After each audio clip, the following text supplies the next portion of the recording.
नमस्कार, साफ संदेश से मैं अनिल कौशिक। आज हम पूछे भादरा के उस एरिया में जहाँ स्थित है परबल जी की कुटिया और इसको संस्कृत धर्मसंघ महाविद्यालय के नाम से भी जाना जाता है। और आइए जानते हैं इसमें क्या व्यवस्थाएं हैं और कैसे बच्चों को शिक्षा दीक्षा दी जाती है। और ये यहाँ इसके जस्ट पीछे जो है वो डोबी हिसार बाईपास रोड है और ये भादरा के इस कोने पर स्थित है। और कैमरामैन से कहूँगा आइए अंदर चलते हैं, जानते हैं इसमें कैसी व्यवस्थाएं हैं और कहाँ से बच्चे जो शिक्षा दीक्षा लेने के लिए यहाँ आते हैं। और इसके व्यवस्थापक है जिन्हें प्राचार्य भी कहते हैं, वो है डॉक्टर विदेश दत्त जी शास्त्री। और इसके संस्थापक हैं वो है डॉक्टर गुण प्रकाश जी चैतन्य जी महाराज। और कैमरामैन से कहूँगा कि इसकी पूरी लोकेशन ले, ये ज़्यादा नहीं है। इसकी स्थापना बताया जा रहा है कि 1976 में परबल जी महाराज ने की थी। और परबल जी महाराज अपने अंतिम समय में और वो जिस पदवी पर साधु महाराज की पदवी पर पहुँचे थे, वो पदवी बताया जाता है कि शंकराचार्य के समकक्ष थी। तो उसके बारे में भी जानते हैं। और परबल जी महाराज का महाराष्ट्र के बम्बई, जो कि हमारे फिल्म इंडस्ट्रीज़ भी है, वहाँ पर भी एक आश्रम बताया जाता है। और परबल जी महाराज वहाँ काफ़ी लोकप्रिय भी रहे हैं। और जो फिल्मी सितारे थे उनमें से जैसे मैं कुछ के नाम भी लेना चाहूँगा, गोविंदा व अमिताभ बच्चन, अन्य भी कई फिल्मी कलाकार ऐसे थे जो परबल जी महाराज ही उनके जो शुभ कार्य वगैरह होते थे वो उनके करते थे। तो हमारे सामने दिखाई दे रहे हैं विदेश दत्त जी शास्त्री जो यहाँ के प्राचार्य हैं। कैमरामैन से कहूँगा कि आइए और हम उनसे बात करते हैं। आइए कौशिक जी, बहुत धन्यवाद। नमस्कार। नमस्कार विदेश जी, आपको स्वस्थ साथ आपका आप? हाँ जी। तो हम साफ संदेश की तरफ से यहाँ एक डॉक्यूमेंट्री के तहत आए हैं और आप यहाँ प्राचार्य के रूप में भी हैं और व्यवस्थापक भी आपको हम कह सकते हैं। तो डॉक्टर विदेश दत्त जी शास्त्री ये हैं। तो मैं इनसे जानना चाहूँगा कि यहाँ क्या व्यवस्थाएं विदेश जी होती है। मेन व्यवस्था तो ये है कि जो भारतीय संस्कृति है अपनी सनातन धर्म की संरक्षण और संवर्धन करने के लिए ये धर्मसंघ महाविद्यालय का ये स्थापना की गई थी। जी जी। और इसकी स्थापना 1979 से, मतलब 1976 में ना 89 में। अच्छा, 89 में इसकी स्थापना हुई थी। ठीक। पूज्यपाद धर्म सम्राट स्वामी श्री कृपात्री जी महाराज ने यहाँ यज्ञ किया था उससे पूर्व। उसके बाद वीरव्रती श्री प्रबल जी महाराज जी ने इस संस्था को जो है पाला पोसा। आज बहुत ही ये विशाल जो है इस संस्था अपने रूप को ले चुकी है।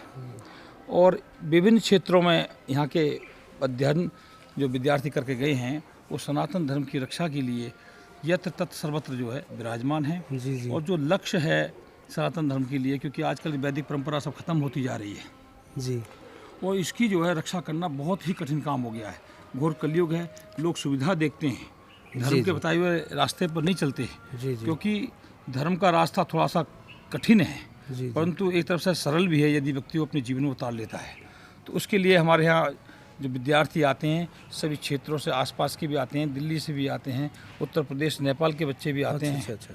जो यहाँ से अध्ययन करने के बाद यहाँ लोकल राजस्थान के भी होते हैं। राजस्थान के अधिकांश तो लोकल ही होते हैं। अच्छा, लोकल ही होते हैं। हाँ, अधिकांश तो पहले शुरू में तो लोकल कम हुआ करते थे।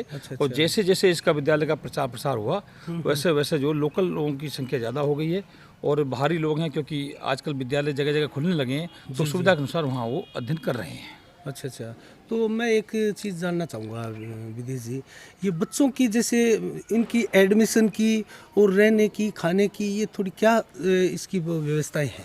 कक्षा 7 उत्तीर्ण से बच्चों को एडमिशन लिया जाता है यहाँ पे। जी। जिसका नाम प्रथमा है। प्रथमा = 8 जी, 8वीं कक्षा बोलते हैं। फिर उसके बाद में पूर्व मध्यमा है जिसके 2 वर्ष होते हैं, उसको हाई स्कूल बोलते हैं जी। उसके बाद में उत्तर मध्यमा है, उसको बोलते हैं इंटर +2 जी। उसके बाद में शास्त्री = BA होता है। तो यहाँ पर निःशुल्क शिक्षा दी जाती है। अच्छा अच्छा, कोई फीस चार्ज वगैरह नहीं? कोई फीस नहीं है। इनके सब रहने सहने खाने पीने की सारी व्यवस्थाएं जो है वो संस्था ही करती है। और संस्था को चलाने के लिए जो सनातन धर्म की रक्षा के लिए जो विभिन्न लोग आए हुए हैं, जिनकी भावना है कि ये रक्षा रहे, तो वो लोग दान के द्वारा देते हैं। और विद्यार्थी निःशुल्क पढ़ के सरकारी विद्यालयों में जाते हैं। जी जी जी। कई विद्यार्थी अपने जो है अपने सरकारी उसमें विद्यालयों में लगे हुए हैं। सेना में भी हैं अपने यहाँ के विद्यार्थी, अच्छा अच्छा। जो देश की सेवा भी कर रहे हैं। तो मैं एक चीज़ और जानना चाहता हूँ, इसकी फिर आर्थिक व्यवस्थाएं कैसे होती है? आर्थिक व्यवस्थाएं जो है, जो महाराज जी के से जो जुड़े हुए जो शिष्य हैं, उन लोगों ने अपने ऊपर बोझ जो है ले रखा है। हम लोग से फिर नहीं, इसकी कोई इसके नीचे कोई कमेटी वगैरह बनी हुई है? कमेटी तो संस्था जहाँ चलती है, सब कमेटी तो उसकी होती रहती है। इसमें संस्था के अध्यक्ष भी होते हैं, क्योंकि ये नियम है कि संस्था का जो अध्यक्ष होगा वो कोई महात्मा ही होंगे, ब्रह्मचारी होंगे। वो कमेटी यहाँ लोकल स्तर पर है या राष्ट्रीय स्तर पर? विद्यालय की कमेटी तो लोकल ही है। अच्छा अच्छा। हाँ, जैसे डॉक्टर गुरुप्रकाश चैतन्य जी महाराज इस समय जो उसके अध्यक्ष हैं। अच्छा अच्छा। और श्री त्र्यंबकेश्वर चैतन्य जी महाराज इसके सार्वभौम अध्यक्ष हैं, जो सबके ऊपर होते हैं। जी जी जी। और उसके बाद में सचिव हैं। सचिव अपने सज्जन मित्तल जी हैं। अच्छा अच्छा। कोषाध्यक्ष जी अपने यहीं के राजेंद्र महिपाल जी हैं। अच्छा अच्छा। बाकी ठीक। जो सदस्य हैं अपने मांगीलाल महिपाल जी हैं। और प्राचार्यत्वेनो एक व्यक्ति जो वो भी एक सदस्य होता है। जी जी जी। और हिसार से भी हैं अपने मनोज कुमार जी। इस प्रकार से जो है एक कमेटी लोकल ज़्यादा है, क्योंकि यहाँ की चलाने के लिए तो लोकल ही परिस्थिति जान सकते हैं। मतलब जितना अर्थ होता है उसकी व्यवस्थाएं हैं जो ये कमेटी के जिम्मे हाँ, है, कमेटी के वो माध्यम करते से हैं। वो विभक्त जो है कार्यक्रम होता रहता है। जैसे हमारे चंदा तो बाहर से भी आता है, हाँ हाँ। पर इनकी देख रेख में जो है ये कहाँ कितना लगना है, उनकी देख रेख में ये खर्च किया जाता है। क्योंकि वो लोग भी जो है बहुत खुश होते हैं, क्योंकि आज के समय में सुबह 4 बजे उठना और उठकर ठंडे जल से नहाना, तो हमारे यहाँ ये व्यवस्था नहीं होती है। जैसे पहले अच्छा, लोग ठंडे जल से नहाते हैं सारे ठंडे जल से विद्यार्थी? नहाते हैं, क्योंकि ट्यूबवेल चलता है सुबह को। अच्छा जी। और उसी पर सब लोग नहाते हैं।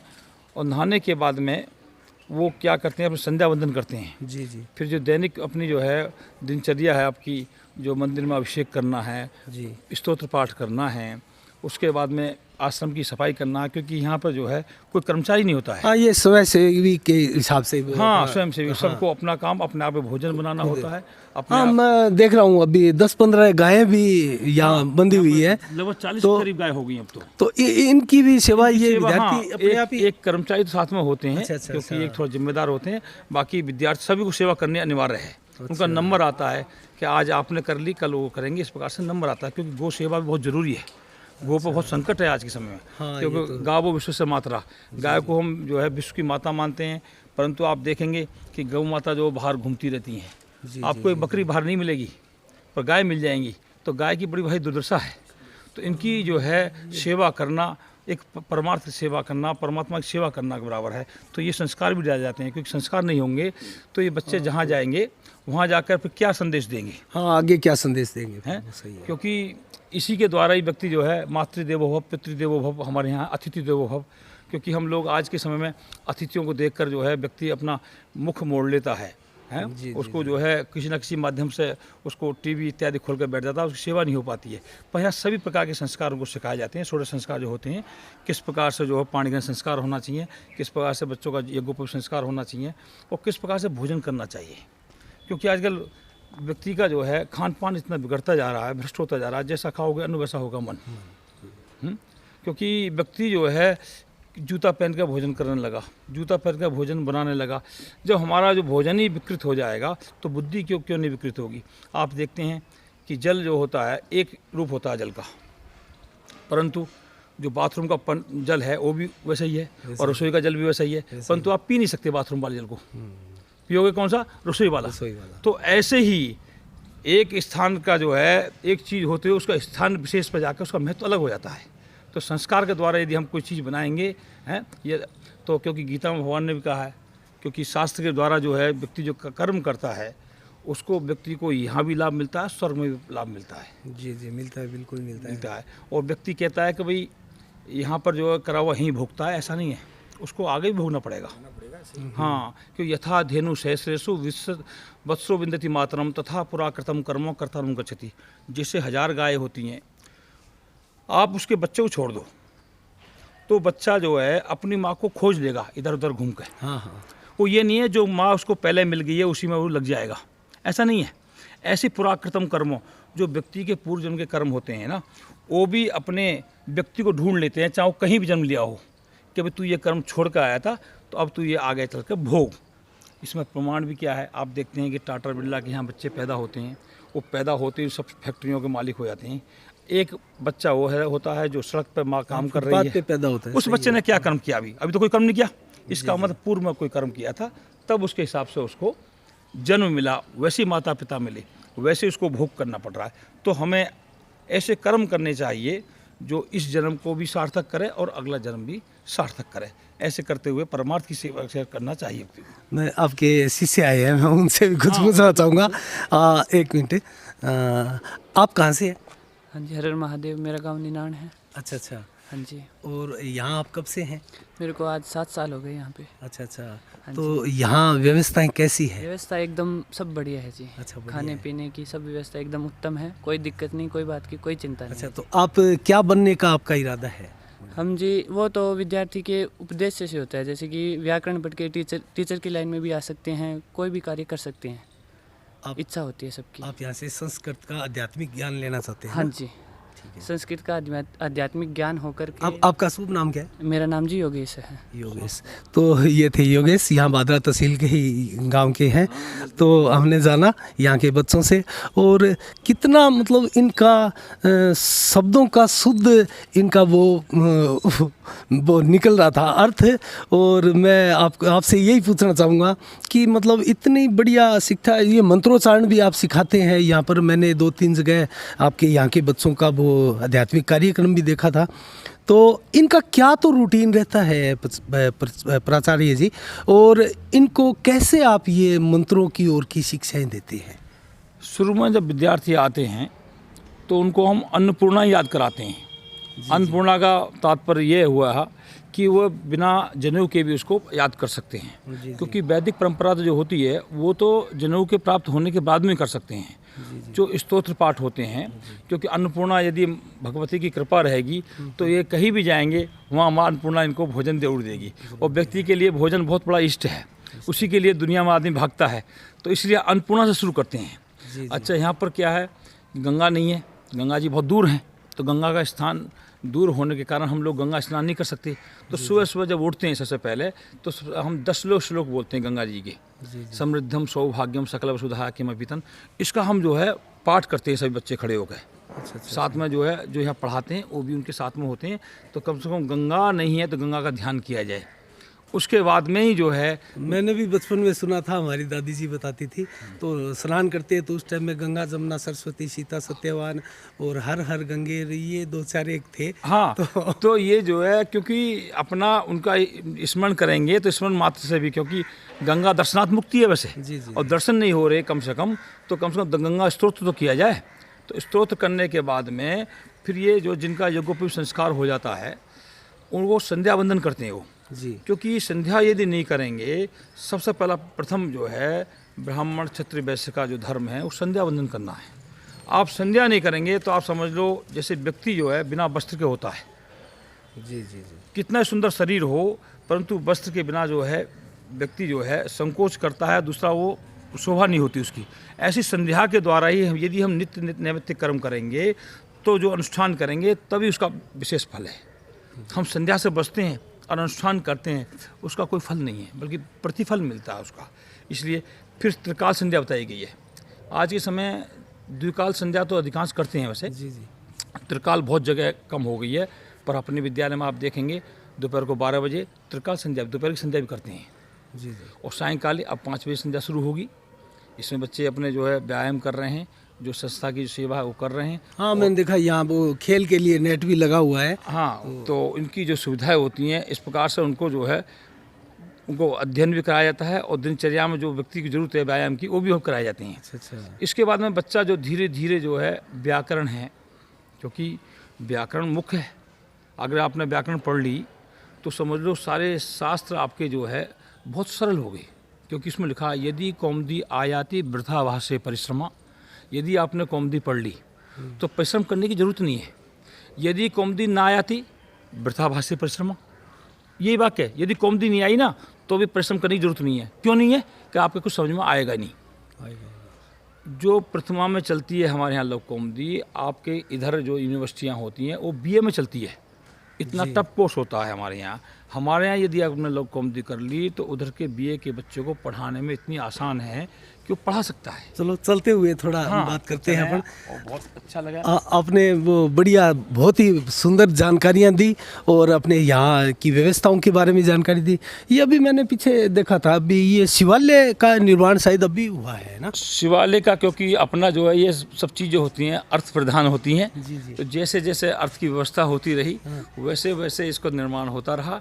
अभी कम से कम 1 महीना पहले इसका जो है पत्थर जो है ये सौंदर्यकरण हुआ है और पत्थर का सौंदर्य करने के बाद में अभी इसकी जो है घिसाई बाकी रह गई है, वो भी हो जाएगी। ये गंगानगर हनुमानगढ़ जिला में इतना बड़ा आपको विशाल मंदिर दिखाई हाँ, देगा। ये मैंने सुना था, तो मैं थोड़ा सा अंदर जाके भी दर्शन करना चाहूँगा। अंदर दर्शन तो मैं कैमरामैन से कहूँगा साथ आए।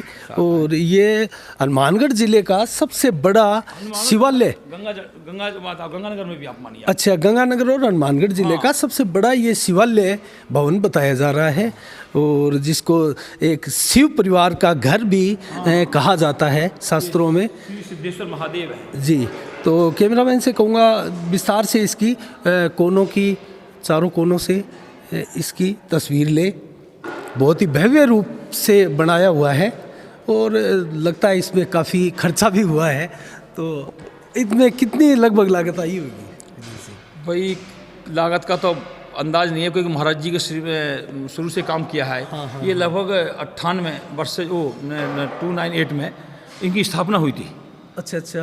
हाँ, मुझे याद है, ये तो प्रबल जी महाराज का एक सपना भी था। हाँ, वो तो उस समय से ये बनता चला आ रहा है। अच्छा अच्छा। हाँ, तो करोड़ों रुपए से ज़्यादा लग गए इसमें। जी जी। हाँ, और बहुत बहुत दूर से जो अपने अहमदाबाद हैं, बम्बई हैं, अपने भादरा के हैं और हिसार के हैं, आसपास के क्षेत्र के हैं, जहाँ जहाँ महाराज जी के हैं वहाँ किसी न किसी का कुछ ना कुछ योगदान जरूर रहा है। और ये सिद्धेश्वर महादेव इतने सिद्ध हो गए हैं क्योंकि इतना अभिषेक हो चुका है इन पर। आप देखते हैं शिवरात्रि में कितना बसाल होता है, 1.25 लाख जो अपने शिवलिंग पार्थिव बनाते हैं और साथ में यहाँ अभिषेक होता है, रोज़ अभिषेक होता है।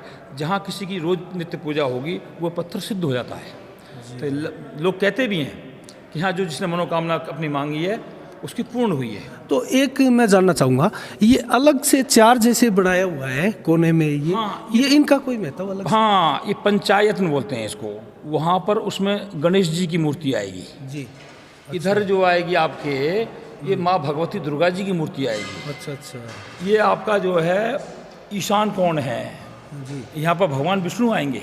विष्णु आएंगे। ये अग्नि कोण है और अग्नि कोण का मतलब सूर्य भगवान है। ये सूर्य भगवान बैठेंगे यहाँ, सूर्य भगवान बैठेंगे। हाँ, मूर्तियाँ आ चुकी हैं। अभी ये घिसाई होने के बाद में और विशाल यज्ञ करके और तब इन मूर्ति की स्थापना होगी। और मैन शिव परिवार तो शायद इसी में, हाँ, शिव परिवार इसमें ही है, क्योंकि ये पंचायत में होता है। कोई भी चीज़ होती है ना, 5 चीज़ होती हैं ये। अच्छा अच्छा। तो मैन यहाँ पर सिद्धेश्वर जी हो गए, बाकी ये सब जो है उस पंचायत में आते हैं देवता है। जी जी। आप शिवरात्रि के समय भी आप अगर इस कार्यक्रम को लेंगे तो और विशाल दिखाई देगा आपको, क्योंकि इतनी भीड़ रहती है, इतने लोग आते हैं। हाँ, ये तो फिर वो भी एक अनोखा बन गया ना इस क्षेत्र में, इस प्रकार का मैंने देखा नहीं। हाँ, शास्त्रीय जो है परंपरा से बहुत मुश्किल से होते हैं। जी जी। क्योंकि अभिषेक जो है कोई 16 मंत्रों से करता है, अपना पूरा रुद्री का पूरी रात के जो 4 पैर होते हैं उसके अनुसार जो है अपना अभिषेक करते हैं। अच्छा, एक विदिश जी, पीछे ये जो 1 लाख की 1.25 लाख कितने शिवलिंग का वो, हाँ, वो क्या कार्यक्रम था? वो कार्यक्रम जो था पीछे सावन के महीने में किया था। सावन के महीने में तो हमने एक वहाँ स्थापना करके और अपने जो है शिवरात्रि पर कार्यक्रम किया था। बाकी हर जो आती है फरवरी, जो फाल्गुन मास की, जी जी, उसमें जो 1.25 लाख जो है पार्थिव बनते हैं मिट्टी के। अच्छा, मिट्टी के बनते हैं और उनको उसी दिन स्थापना की जाती है और उसी दिन उनका फिर विसर्जन हो जाता है सुबह को। अच्छा, तो उनका विसर्जन भी उसी दिन हो जाता है? हाँ, सुबह के पहर में जो चौथे पहर की जो पूजा होती है उसके बाद में उसका विसर्जन भी हो जाता है। जी जी। क्योंकि मिट्टी के द्वारा अपने हाथ से बनाते हैं और प्रातों में उसको जचाते हैं। आप देखते हैं कि अलग अलग जोड़े से उनको पूजा करते हैं। महाराज से हम लोग सब बैठ के अंदर पूजा करते हैं और अपने इलाहाबाद से भी आचार्य आते हैं, काशी से भी विद्वान आते हैं, तो उनके द्वारा जो है प्रतिपादित मंत्रों के द्वारा अभिषेक होता है। चलो चलते हैं और चलते हुए बात करेंगे। अच्छा, एक मैं विदेश जी जानना चाहूँगा कि ये जैसे प्रबल जी की कुटिया है, ये किसी धर्म संघ से इसका जुड़ाव है क्या? कोई शाखा है क्या कि या फिर ये स्वतः अपने आप में एक मठ है? ये क्या धर्म संघ के बारे में धर्म सम्राट स्वामी श्री कृपात्री जी महाराज ने धर्म संघ की स्थापना की थी। जी जी। और धर्म संघ की स्थापना जो की थी, वीरव्रती श्री प्रबल जी महाराज उनके जो है एक बड़े परम प्रिय शिष्य है जी। जो उनकी जो अधूरे काम को पूरा करने में प्रबल जी महाराज जी का जो है बहुत बड़ा योगदान रहा है। तो इसीलिए उन्होंने यहाँ धर्म संघ की स्थापना कराई जी। और ऐसे धर्म संघ जो है नेपाल में भी हैं, गंगानगर में भी हैं, चूरू में भी है, दिल्ली में भी हैं जी। और आपके रानी में हैं, बहादुरगढ़ में हैं। इस पर धर्म संघ बहुत सारे विद्यालय अपने हैं। तो ये जो है एक अलग जो है अपनी व्यवस्था से चलते हैं, सरकारी व्यवस्था के अनुसार नहीं चलते। मान्यता तो ले रखी है सरकार से, क्योंकि जो विद्यार्थी पढ़ेंगे उनका जीवन जो है आगे चल के खतरे में ना रहे, उनको मार्कशीट इत्यादि प्राप्त होती रहे और अपना जिस क्षेत्र में जाना चाहें, सरकारी सेवाओं करना चाहें, उधर जा सकें। तो ये धर्म संघ की स्थापना जो की गई है अपने षोडश संस्कारों के लिए, ज्योतिष है, वेद है, पुराण है, इतिहास है, इन सब चीज़ों के लिए जो है। अच्छा, एक इसमें वो मंदिर सामने भी दिखाई दे रहा है। हाँ। तो मैं कैमरामैन से कहूँगा, हाँ। वो भी पहले का बना हुआ नहीं, हनुमान जी का हनुमान हाँ, मंदिर है क्या वो हनुमान मंदिर है। अच्छा। और इसका जो है स्थापना जो है महाराज श्री जी की इच्छा थी कि सामने बिल्कुल एकदम सिद्धेश्वर। अच्छा, ये शिवलिंग के एकदम सामने आप देखेंगे इसकी- बिल्कुल सामने हैं हाँ, उनके। एकदम बिल्कुल। क्योंकि महाराज जी एक बार वहाँ घूम रहे थे अच्छा। तो बोले कि भी कोई लकड़ी उठाई, उन्होंने नक्शा बनाया कि यहाँ हनुमान जी का मंदिर बनना है। तो हमें बड़ा आश्चर्य हुआ कि महाराज जी घूम रहे हैं, घूमते घूमते उन्होंने एक नक्शा बना दिया। और भैरव जी की स्थापना पहले होगी जी। अच्छा, भैरव जी का ये जो मंदिर है हाँ, इसकी स्थापना क्योंकि पहले भैरव हो जी गई थी। जो है यहाँ पे है नहीं आसपास में। अच्छा। इनकी स्थापना पहले हो गई थी और हनुमान जी की स्थापना बाद में हुई थी। इसमें माँ भगवती सरस्वती जी भी हैं। क्योंकि जहाँ विद्या अध्ययन करते हैं तो वहाँ सरस्वती जी की अनुकंपा भी बनी रहनी चाहिए। वो भी यहाँ पर बनी हुई है जिस हॉल में जब महाराज अच्छा, इस पूरे क्षेत्र में, कुटिया क्षेत्र में 3 ही मंदिर है क्या, ये और भी या नहीं, मंदिर तो एक 4 हो गए ना। एक तो आपको सिद्धेश्वर महादेव से हो गए, हाँ जी। दूसरे भैरव जी हो भैरव जी हो गए, गए, तीसरे आपके हनुमान जी हो हनुमान जी हो गए, गए। चौथे आपके सरस्वती जी। हाँ ठीक। है? सरस्वती सदन जो, हाँ, ये हो गए, ठीक, 4 ठीक है। है, विद्या बाकी ये आगे जो 4 मंदिर की स्थापना होनी है तो और मूर्तियाँ भी आ जाएंगी। यहाँ विशाल नंदी आएंगे। अच्छा, यहाँ हाँ, जो है नंदी आ चुके हैं, बहुत विशाल नंदी है जिनको आप देख के बहुत ही मन खुश होगा। अच्छा, हाँ, ये जो जगह छोड़ी हुई ये है, जगह इसमें नंदी जी के लिए है। नंदी जी के लिए है। हाँ। ठीक है। ये विशाल जो है अपनी प्याऊ बनी हुई है यहाँ ठंडा पानी व्यवस्था करने के लिए पे। अच्छा, एक विदेशी मैंने 2-3 दिन पहले देखा था, ये अपने क्षेत्र के पीछे भी यहाँ कोई कंस्ट्रक्शन चल रहा हाँ। था, उसमें क्या महाराज जी योजना का एक है? संकल्प था कि हमारी गौशाला जो है भोजनालय के उधर बन जाएगा और वहीं तूड़ी घर है। अच्छा, तूड़ी घर पहले ही बना चुके हैं। गायों के लिए वो स्थान? गायों के लिए वो वहाँ पे, और ये छात्रावास बन जाएगा पूरा। अच्छा, ये पूरा फिर क्या है, छात्रावास हो हाँ, उनका जो संकल्प था कि ये तो विद्यालय का स्वरूप रहे, वो गौशाला रहे और वो आयुर्वेद अपना जो है रसायनशाला रहे, कि उसकी बिल्डिंग बनी हुई है अपने पास में। जी। तो उसका भी काम लगभग पूरा हो चुका है और थोड़ा सा काम शेष है, वो भी सब पूरा हो जाएगा। मैं थोड़ा सा उधर देखना चाहूँगा, पानी की व्यवस्था कितनी विशाल कुंड भी बनी हुई है, विशाल कुंड। और ये टंकी भी शायद कुटिया भवन के अंदर ही है। हाँ, ये सन 2005 में बनी थी ये। अच्छा। और तो ये कुटिया की यहाँ की तरफ से ही बनी है या कोई हाँ, सरकार ये की तरफ से? कलकत्ता रहते हैं, सीकर के एक भक्त हैं, अच्छा, अशोक अच्छा। कुमार जी। जी। ये उनकी तरफ से बनवाई गई थी और ये जो है लगभग 1.5 लाख लीटर जल आता है इसमें। जी। जो अपने ट्यूबवेल लगा हुआ है खेत में, उसका पानी इसमें आता है और उसको पानी संचय करके बाद में सभी जगह विभक्त करते हैं। अच्छा। हाँ, ठीक। और ये धर्म रथ है हमारा। अच्छा, ये कैमरामैन से कहूँगा उधर दिखाए धर्म रथ, हाँ, ये जिसमें शोभा यात्रा वगैरह करते यहाँ हैं, कुटिया हाँ। की तरफ से शहर में निकाली जाती हैं, और बच्चे भी दिखाई दे रहे हैं, श्रम कर रहे हैं, व्यायाम भी कर रहे हैं, और शारीरिक श्रम भी हो रहा है। श्रम भी हो रहा है। और ये आपका जो है एक कथा पंडाल है। अच्छा।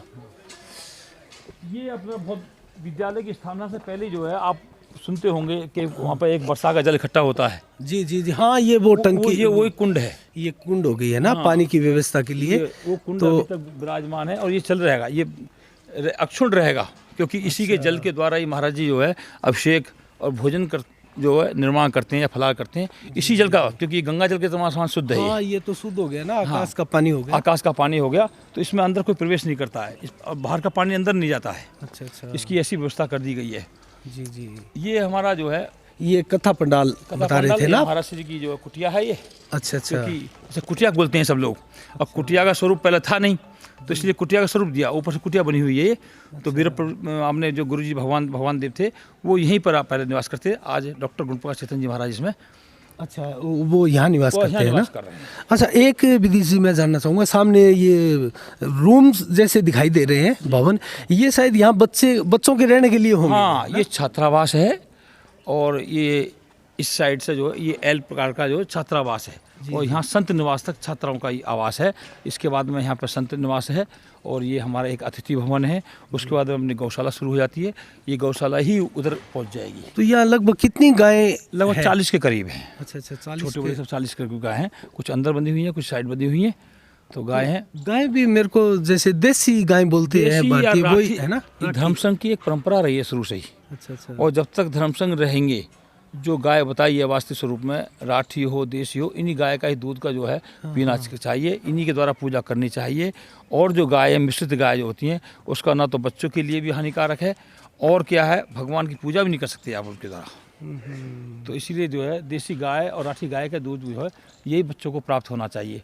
उससे बच्चे बलिष्ठ और बुद्धिमान होते हैं। जी जी, ये तो है। हाँ, क्योंकि आपका जो है दूध शुद्ध नहीं मिलेगा तो बुद्धि विकार भी होगा। तो इसीलिए अपनी जो है कोई गाय आपको दूसरी प्रकार की गाय नहीं मिलेगी। तो इसमें जैसे ये पूरा विशाल आपकी ये व्यवस्थाएं हैं, यहाँ पर कोई गायों से संबंधित या कोई प्रोडक्ट भी तैयार होता है क्या? हाँ, ये प्रोडक्ट क्या था, पहले हमारे पास में स्थान का अभाव था। जी जी। अभी हमारे वहाँ पर 3 कमरे और बन रहे हैं जी, इस जी। प्रोडक्ट को शुरू करने के लिए। जैसी गाय वहाँ पहुँच जाएंगी, कुछ लोग कर्मचारी वहाँ बढ़ाए जाएंगे और ये सब चीज़ शुरू हो जाएगी। जैसे किस प्रकार का जैसे प्रोडक्ट? गोमूत्र का जो है संचय होना है। जी जी। और आजकल जो खाद बनता है ना, हाँ, जो जैविक कौन सा खाद बोलते हैं इसको, जैविक खाद। हाँ, वो प्रकार का जो गाय का उसका निर्माण भी करेंगे, हैं, पंचगव्य का भी करेंगे। आँखों की दवाई भी जो है उसमें बनेगी। हाँ, उसमें आती है।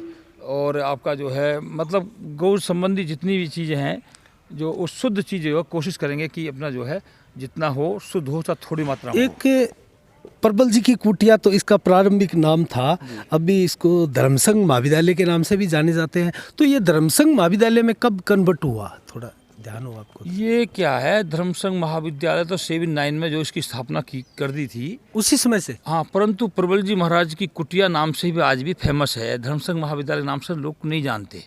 रजिस्टर्ड जो नाम है हमारा, जो मान्यता ले रखी है, वो तो श्री धर्मसंघ महाविद्यालय एवं आयुर्वेद रसायनशाला के नाम से ले रखी है। अच्छा, आयुर्वेद रसायनशाला के नाम से भी है? हाँ, से भी है। तो परंतु इसको हम लोग भी जो है वो लिखते हैं किसी रजिस्टर्ड में श्री प्रबल जी महाराज की कुटिया। अच्छा, वही नाम चला रहा, क्योंकि महाराज की सब देन है, उन्हीं का आशीर्वाद है, उनका जो है तपोबल जो है हम लोगों के लिए आज फलित है। ये बादरा में बहुत ही शानदार चीजें हैं, वैसे तो देखने लायक चीजें हैं। इसके नीचे जमीन जैसे कितनी जैसी होगी? जमीन इसके नीचे 19 किला है।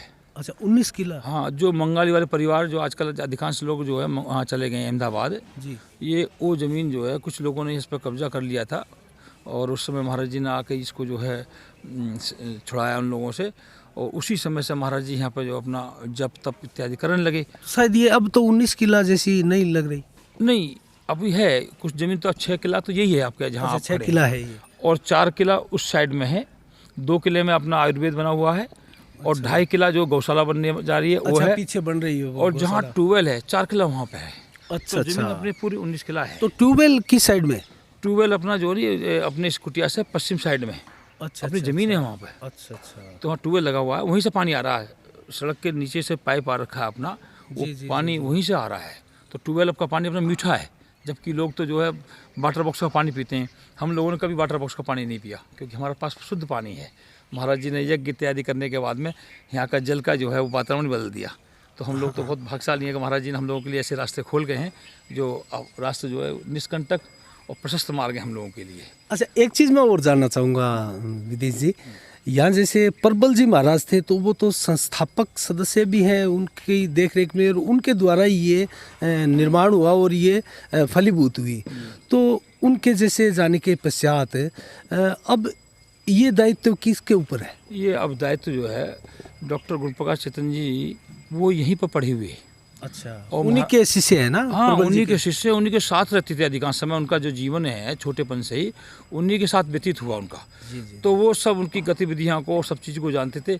और महाराज जी भी उनका भी जानते थे कि ये व्यक्ति जो है आगे चल के ऐसे दायित्व को निर्वाह कर सकता है। अच्छा, और PhD किए हुए हैं, विद्वान हैं, ज्योतिष के, व्याकरण के, साहित्य के विद्वान हैं। तो ये यहाँ से जा चुके थे एक बार तो, क्योंकि हरिद्वार में इनकी सर्विस हो गई थी। परंतु उसके बाद में महाराज जी का स्वास्थ्य थोड़ा प्रतिकूल हुआ। क्या क्या सर्विस करते थे पहले? ये प्रोफेसर थे। अच्छा, हाँ, प्रोफेसर थे। तो उस समय हम लोग चिंतित हुए कि महाराज जी का स्वास्थ्य थोड़ा प्रतिकूल है। और त्र्यंबकेश्वर चैतन्य जी महाराज जी का जो प्रश्न चल रहा था काशी में उस समय, तो हम लोगों ने महसूस किया कि भाई वो उनको कोई अपने ग्रस्त जीवन में तो जाना नहीं है, तो क्यों ना आकर इसको संभालें। तो तब महाराज जी ने जो है उनको इलाहाबाद में अब परमानेंट नहीं, यहाँ तो नहीं रहते। अब प्रश्न चल रहा है, गायत्री प्रश्न। अच्छा, वैसे आते जाते रहते हैं। हाँ, अभी तो जो है अप्रैल जैसे लॉकडाउन शुरू हुआ जब से यहीं पे हैं। और अभी जो अवशिष्ट कार्य जो है पूर्ण हो जाएंगे, उसके बाद में जो है अपने और आश्रम है वहाँ की व्यवस्था भी देखनी है। अच्छा। हाँ, तो अब उनकी जगह पे वो तो बैठे इस आश्रम की, प्रबल जी की और भी जगह मैंने सुना था, बम्बई में भी इनका वो एक आश्रम है। मुंबई में आश्रम है लोनावाला। हाँ, मैं गया भी हूँ वहाँ पर। मेरे अंकल जी का वो एक लड़का था, वो शिष्य था, और प्रबल जी उनको साथ ले गए थे। और वो इत्तेफाक से वहाँ कुछ अस्वस्थ हो गया था, और प्रबल जी का उस समय फ़ोन आया था। तो अंकल ने बोला मैं कभी बम्बई गया नहीं, तो मैं उस समय लेके आया था, और आश्रम भी मैंने देखा था। तो हाँ, उसी आश्रम में महाराज जी ने जो है अपने प्राण त्यागे थे। अच्छा। हाँ, हम लोग पहले उस स्थान को थोड़ा सा बचना चाहते थे, पर महाराज जी का एक कोई ऐसा था संकेत कि वहीं पर जाएंगे, क्योंकि और वहीं पर स्थान पर जो है अपना प्राणों का उत्सर्जन करेंगे। तो इसलिए हमने फिर उस स्थान को और अधिक महत्व देते हुए, क्योंकि महाराज जी की इच्छा थी, क्योंकि उनका जो संकल्प था वो उन्होंने वहाँ पूरा किया है, तो वो उस स्थान को अब और भव्य तरीका से बनाया जा रहा है। तो वहाँ अब कौन संभालता है? वहाँ पर अपने जाते रहते हैं, अपने गुण प्रकाश जी भी जाते रहते हैं, अपने त्र्यंबकेश्वर चैतन्य जी भी जाते रहते हैं, और हम लोग भी जाते हैं। वहाँ पर एक महात्मा हैं अपने, अच्छा, मुरलीधर महात्मा जी हैं, वो इस व्यवस्था को संभालने हैं वहाँ पर। अच्छा, उसके अलावा भी कोई कुटिया के नीचे है क्या? और उसके बाद में इलाहाबाद में है। अच्छा, इलाहाबाद में अपने गंगा किनारे है बिल्कुल एकदम, विद्यालय चलता है, और वहाँ भी विद्यार्थी लगभग 60 विद्यार्थी हैं इस समय। अच्छा, तो वहाँ भी शिक्षक नियुक्त है? हाँ, शिक्षक नियुक्त हैं। वो पहले यहाँ पर पढ़ा के गए थे, आचार्य विष्णु जी। अब आजकल वो वहीं पढ़ा रहे हैं, क्योंकि वो यहाँ से महाराज जी के चरणों में जो कुछ शिक्षा प्राप्त करके और यहाँ के नियम इत्यादियों को देखकर उनको वहाँ स्थापना की। तो उनके उसमें वेद पाठ और अपना जो व्याकरण ज्योतिष का पाठ वहाँ पर हो रहा है। तो वो सब शाखाएं इस कुटिया क्षेत्र की ही मानी जाती होगी? हाँ, मैंने तो आपका जो है ये धर्म संघ महाविद्यालय जो है भादरा वाला ही है। महाराज जी ने जहाँ भी गए वो भादरा का ही नाम पहले शुरू लिया है, उसी का नाम लिखवाया है, और उसके बाद में ही जहाँ जहाँ गए हैं वो भादरा के बाद में ही विकास हुआ है। और ये बहुत सौभाग्य आप लोगों का भी और हम सब लोगों का। हाँ, ये सौभाग्य की बात है कि लोग प्रश्न करते हैं कि महाराज जी ने भादरा को क्यों चुना, क्योंकि भादरा के किनारे ना गंगा जी है, ना यमुना है, ना सरस्वती है। तो इसी को तो महाराज जी का मतलब यही था कि वो लोग समझते थे कि जहाँ महाराज जाएंगे वो तीर्थ बन जाएगा, और वास्तव में तीर्थ बन गया ये। और बन गया। मैंने बम्बई में भी थोड़ा सुना भी था उनके बारे में। गोविंदा जो एक फिल्म स्टार है, और एक दो स्टारों के और के भी नाम आए थे, वो महाराज जी से ही अपने कार्यक्रम जो है करवाते थे। तो जी से क्या महाराज से बाल ठाकरे जी ने भी बहुत बड़ा आशीर्वाद दे रखा था महाराज जी से। अच्छा। हाँ, यज्ञ में इत्यादि में जो है वो बाल ठाकरे जी का बहुत योगदान रहता था, क्योंकि पहले तो उन्हीं का जो वहाँ पे था। और आपका जो प्रतिभा पाटिल है वो भी महाराज श्री से जो है आशीर्वाद लेने के बाद में राष्ट्रपति पद उन्होंने जो शपथ ग्रहण की। जी। तो ऐसे जो कई जो है भैरव सिंह शेखावती महाराज से ले चुके हैं, नारायण तिवारी हैं, ऐसे कई लोग महाराज जी वैसे राजनीतिक लोगों से संबंध रखते थे, पर जो आ गया उदार थे तो उनको जो है खाली हाथ नहीं जाने दिया। और वो जो है अपने किसी न किसी क्षेत्र में जो है वो। तो उनकी पुण्यतिथि ये यहाँ मनाई जाती है? हाँ, पुण्यतिथि में दूसरी पुण्यतिथि अभी मनी है आपको। कितने तारीख? 4 तारीख को बनी थी, क्योंकि वो 4 दिसंबर 4 ये जो हाँ दिसंबर। अच्छा, 4 दिसंबर को उनकी पुण्यतिथि आती है? हाँ, आती है। हम लोग तिथि के हिसाब से मनाते हैं। अच्छा, तारीख के हिसाब से नहीं। अगर तारीख होती तो अपने जो है 26 तारीख थी। अच्छा। हाँ, नवंबर, परंतु तिथि जो होती है मार्गशीर्ष चतुर्थी। हाँ, तो उस पर पुण्यतिथि उनकी मनाई जाती है। जी। अब महाराज श्री का भी अपना पूजा हो गई है, उधर भी देख लेते हैं। हाँ, चलो, आपने बहुत बढ़िया जानकारी दी। तो ये थे यहाँ के प्राचार्य, सारी व्यवस्थाएं भी संभालते हैं।